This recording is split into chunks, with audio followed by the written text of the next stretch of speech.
Hey dudes, how's it going? Welcome back to another video.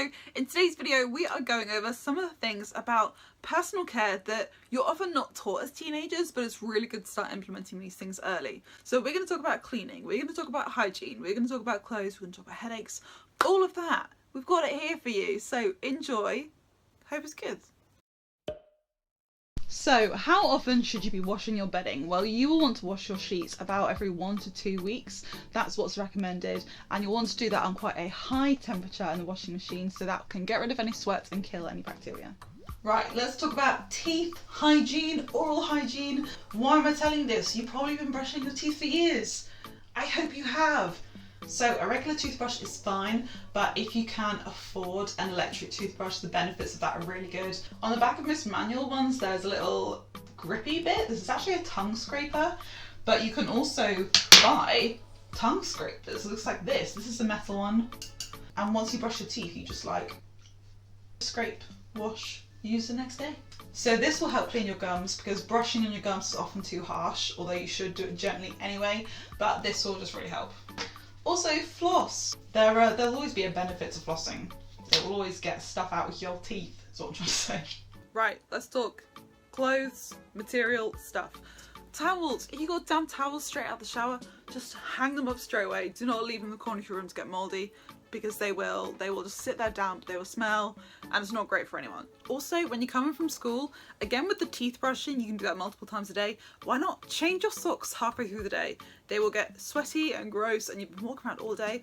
And also, it's just nice to feel fresh. Like, stick your feet up in the sink, have a little foot bath. It's nice. Give them a massage while you're there. Get in between your toes, it's great. And put on some lovely fresh socks and you'll thank me.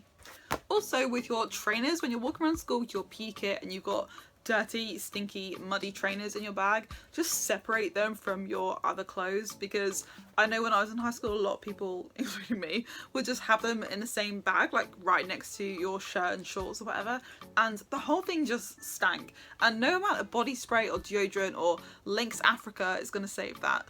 Talking of school uniform, this is not a school shirt, obviously, because I don't go to school, but it is a white shirt, and like with any white shirts, when you sweat, that will stain if you don't wash that. So particularly like the neckline of your shirts and the armpits, they will go yellow very quickly if you don't wash them. So wash them regularly, a nice high setting, kill that bacteria, save yourself the yellow pits. Right, let's talk headaches, because a lot of people get them. They are completely uncomfortable and they can be prevented in a lot of ways. There's a lot of things you can do to help avoid headaches. Firstly, if you're getting headaches a lot, go to the optician. You may need glasses, like I did. I didn't realise they were the cause of my headaches, but I was literally, I'd be a child screaming on the sofa because I was in so much pain and had nothing I could really do about it. But here we are. You can buy, whether you need prescriptions or not, buy some blue light glasses, because when you're looking at screens all day, they emit like a blue UV light, which is really uncomfortable and strains your eyes all day.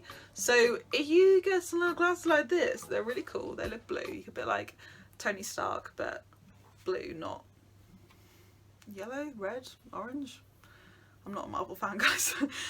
They look cool, so I'm saying. These are £5 from Amazon, so they're really cheap and plasticky, which is actually really nice, because if you've got a headache, you don't want to be putting weight on your nose and your ears, so these are really good. But more non-medical things you can do is dealing with your temperature. So if you've got a headache, it can be really good to get some fresh air. So if you can bear it, to go outside for a short walk, that really works for me, it really helps.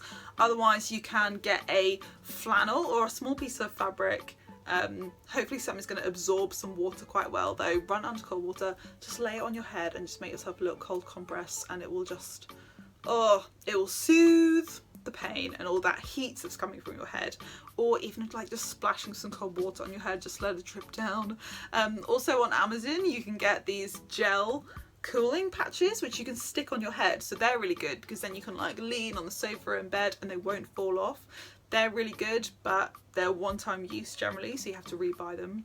And going the other way, if you're in some kind of pain, like you've got some muscle ache or something, or girls' time of the month, this is really good. This is a wheat bag, or sometimes they're rice bags, and you can put these in the microwave for a couple minutes. They will heat up, they're reusable, and they just provide you that heat. So you can just like, you can put it around your neck, you can put it on your belly. They're really good. I love them. They changed the game for me. Sustainable. Love them. Now, posture. fix your posture while you're young, guys.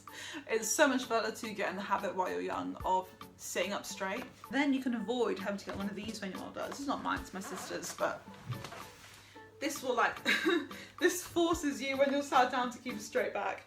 So just save yourself having to invest in this ugly thing and just sit up straight. Now obviously you want to separate your washing into lights, darks and colours, so we're doing darks today and we're not going to fill it over at halfway because we want to have lots of room to churn and get things clean. Now this knitted bag is also going to go in the machine, and this is a delicates bag, so certain things are going to go in here that are more fragile items. Tights, sleep mask, face coverings, and any other items you might deem too fragile to just get tangled up in the whole mess of everything else. The other thing going in here that we use in our wash is a colour catcher. So this is just a little piece of fabric like this, and any dye that comes off the clothes will get caught on here instead of spilling over onto other items. Lastly, we use an all-in-one pod to get our stuff clean, so that's going to go straight in. If you want to put in some fabric conditioner, you can probably do that up here if your machine is like ours, but I don't do that. So I'm going to do a cotton standard wash at 40 degrees, so that's number 4. Switch machine on. Oh. Also, dishwashers are not difficult to use. All you need to do is fill it up, grab a little tablet like this. This is what we use at our house. And this little plastic wrap around it, actually, you don't need to remove. It will dissolve in the machine. So we're just going to open up the, flick in our little pod, shut the door. Then again, you can choose what setting you want. So we just use 3 because that's normal. They're going. Hey dears, how's it going? Welcome back to another video where we're cleaning the toilet. But we actually are. So I'm wearing gloves. I would recommend that you do as well because we are going to be using harsh chemicals, and also a toilet is a toilet, do you know what I mean? I've got an all-purpose cleaning wipe because I can dispose of it after use. We just use Dettol, but it doesn't really matter. I'll just go over the exterior areas. Grab a new wipe if you need to, and do the inside. And bin this once you've used it, do not flush. If you're getting the little like bathroom dusty bits, just kind of getting wet and getting stuck, then you can use a piece of kitchen roll or something to wipe that down. I wouldn't recommend using toilet paper because the fibres are just going to come off and create more mess. For products, you can use bleach, which obviously is a very strong chemical, so be careful, ask your parents first. I mean, also ask your parents about this, but this is just a cleaner specifically designed for the toilet. It's got a child safety lock, so you'll have to just squeeze the lid to open it. And the reason it's shaped like this is so that you can get underneath the rim of the bowl and squeeze it. The instructions on this one say to leave it for 10 minutes before flushing and brushing, or you can leave it for an hour to fully disinfect it. I like to leave it for longer because it's cleaner. I also do the loo brush as well. And let that sit. That's the loo. So thank you for watching this video, guys. I hope this has helped, and I hope you've learned some practical things you can implement into your life that you didn't know before, that might just make things a little bit easier or get you some appreciation at your house for helping out and contributing. And I'll see you in another video very soon. Bye.